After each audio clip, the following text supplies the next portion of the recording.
Hey guys, Devin Morgan here from CPC Physical Therapy. Today we're going to talk about your SI joint and something you can try at home to relieve a little bit of pain before you seek professional help.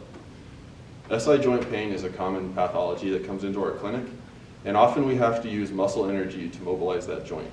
That means we stabilize a certain part of your sacroiliac joint, but use the muscles around it, such as your glutes or piriformis, to start to apply a little bit of pressure that's going to help to loosen that joint up. And usually by loosening things up, it relieves the pain you feel when you stand on one leg, go up the stairs, or take off walking. Those are usually the common complaints with SI joint pain. So now I'm going to show you what exercise you can try at home. It's a little bit difficult, but if you start lightly with it, it should produce a little bit of relief, but it'll also be a great strengthening exercise along the way for other things.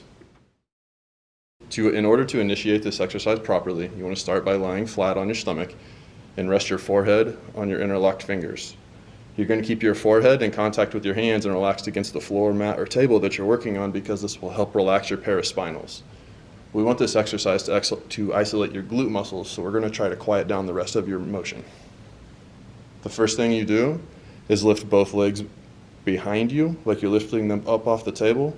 From that point, you want to spread your knees as far apart as you can possibly get them. Push as far as you can. Hold it for a second, come back in. At that point, you want to push your knees together forcefully, and then you relax down entirely. Repeat for at least 5 repetitions.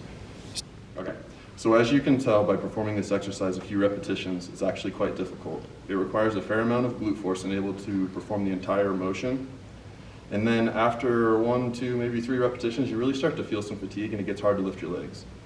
If you want to work towards 10 repetitions, that's the best way to perform this, because usually the repetitions tend to loosen up the joint better. But start where you can. If this exercise gives you any new pain that you aren't already experiencing, or you feel like you're just not quite performing it right, you might need professional help with figuring out the correct form and if it's actually the right thing you should be doing. Your symptomatic response should be a positive one, so if this hurts afterwards, you should probably stop and get professional advice on it. If you need to see any of our skilled clinicians at CPC Physical Therapy, call 303-GOT-PAIN.